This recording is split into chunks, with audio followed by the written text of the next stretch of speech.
Hey guys. So I had realized it had been a full month at least, so I decided that I'm going to do my hair update. It comes down to like my chin now and measures as, and I'll go check this in the mirror to make sure it's measuring right, 6.5, I think. So it's not curly, so there's no way I could really stretch it if I wanted to. Okay. So this I'm going to place under here, and this is usually the shorter side.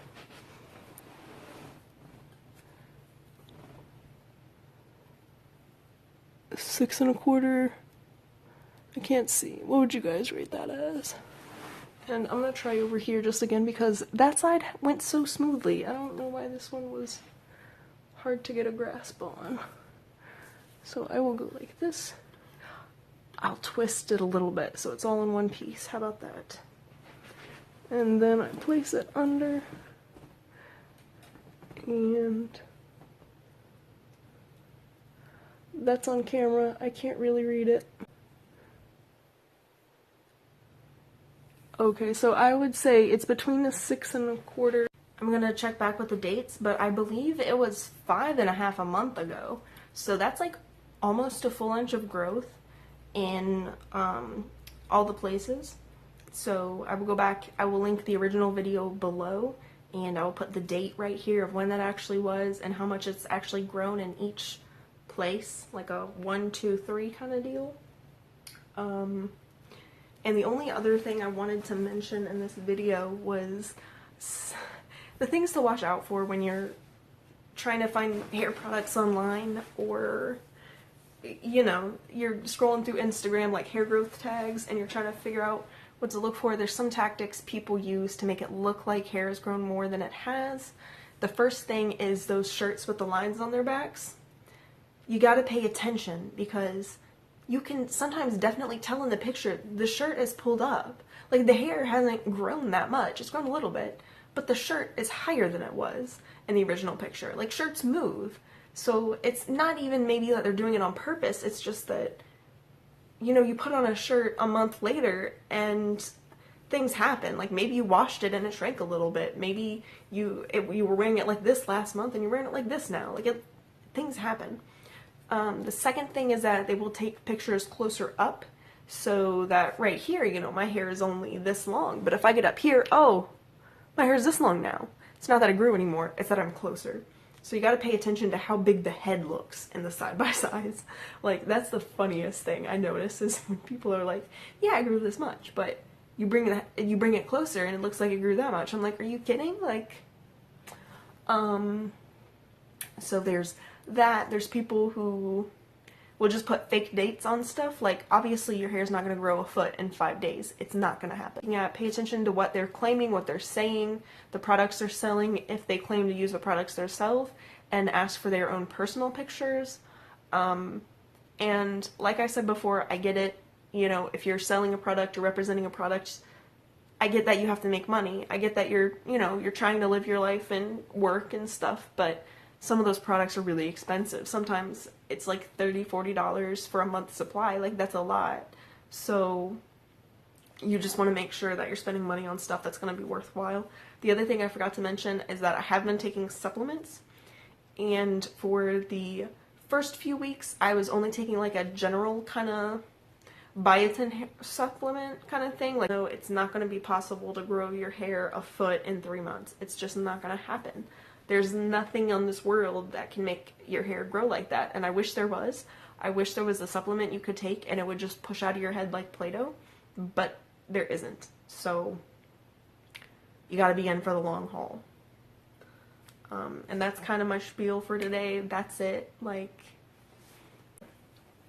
this past 2 weeks, I have been using the Hairfluence tablets, which is $17 for a month's supply, which I know sounds a little steep, a little ridiculous, but my hair grew a ½ inch in 2 weeks, you guys. Like, that's quite a bit. I believe I had measured my hair on like September 12th or something. And I'll put the dates down below, and my hair was like at 6 inches, and then I measured it today. It's the end of September. I think today is like September 30, and it's over 6 inches. Every single one of them is 6.5, 6 whatever. So it just goes. So I have never been one that's really particular on the hair products I use, or using a lot even. But when you're growing your hair, you have to get kind of familiar with what you like, what you need, and what works for you. So, I'm going to do the update real quick on how long my hair is. I'm gonna show and explain the products I use, and then I'm gonna kind of give you guys a few things to look out for, because I get it, people have to sell their stuff, and you know, that's how people make money. The sun just went away. Whatever company you work for, whatever products you're selling, you got to do some type of marketing technique. But with hair growth, there's really a lot that they can.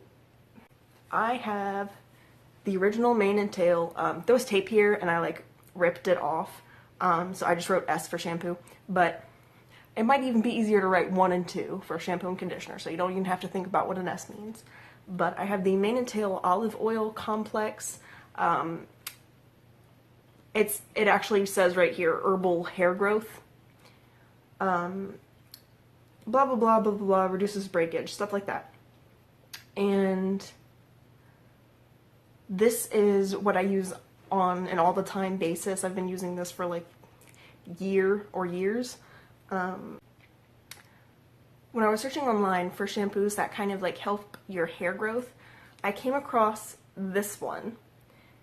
I don't know if it'll focus. I came across this one, and I realized in that moment, like, that looks familiar. I have that. And I realized it was a sample that my dad had given me from like one of his Birchboxes or something. And I had used it once. It made my scalp really tingly. I didn't like it, and I didn't use it again. Fast forward to when I realized this, I saw it on the internet, went and looked at the bottle, and it is a energizing. I don't even know if you guys can see like how long it takes for it to drop. Like, this is thick. You either have to scoop it out with your finger and like very carefully try to get it on just your scalp, or put a little water in here and shake it up a little bit, which is what I kind of prefer to do. It's easier to distribute. It makes it more like a regular shampoo. But this stuff is not a shampoo in the sense that it really gets oil out of your hair. I use a drop of the other shampoo first, rinse it out, and then put this on my scalp, and leave it on for a few good minutes. I just throw it up in a ponytail while I'm in the shower, do whatever I need to do, and rinse it off later. Yeah. So I like this. I'm almost out of it. It's not a shampoo in the sense that it really cleans your hair, I don't think. Like, this does not get 4 days of grease out of my hair, but it does make it very tingly, and I do feel it tingling like 30 minutes to an hour later when I'm out of the shower, so I do feel like it works. Like, it's getting blood flow to the area. Now, my one holy grail kind of item is the It's a 10 leave-in conditioner, and I use the orange cap one. I'll explain why. This one is the leave-in conditioner. It will make your hair very smooth, very soft, very delicious as well. But the orange one has keratin in it. So if you've had bleached hair, damaged hair, anything like that, you use a lot of heat on it, something like that, I would recommend this one. I don't know. I don't think it matters. This one's probably cheaper. But I use the keratin one because like this much of my hair has been bleached and then filled in and dyed again. So I really like to use the keratin one just to restore anything that might be missing. So I have the giant one behind me. This is the sample size. I don't know how much that one is. Probably something. This one is the one that's like $15. The keratin one, I know this one's like $15 because I bought it. This one my mom bought, not knowing there was a difference. And then, oh, this is the $30 one. So this one's $15, this one's $30. You're definitely getting a better deal with the big one. You're getting a lot more for only twice as much money. So, and that is 4 ounces to 10 ounces. Get the 10 ounce one. Because what my mom does is she buys this big one, and we pour a little bit into my bottle, and she keeps the big one, and we're good to go. And she gave me this one just because she realized it doesn't have keratin in it. But yes, so I even turned my mom onto these. Like, it makes your hair feel so soft, so good. I love it. And that you spray in while your hair is wet. The last thing that I would recommend is finding an oil that you like. And this is the Marc Anthony Nourishing Argan Oil. And I like this because it smells really good. Don't put this in wet hair or the smell will go away, but if you put just like 1 or 2 drops on the end and, like, you know, run it through the tips of your dry hair, you will smell so good all day. I absolutely love this stuff. I don't use it all the time. It's more of like a little pick-me-up, honestly. Have a good week. Enjoy your life.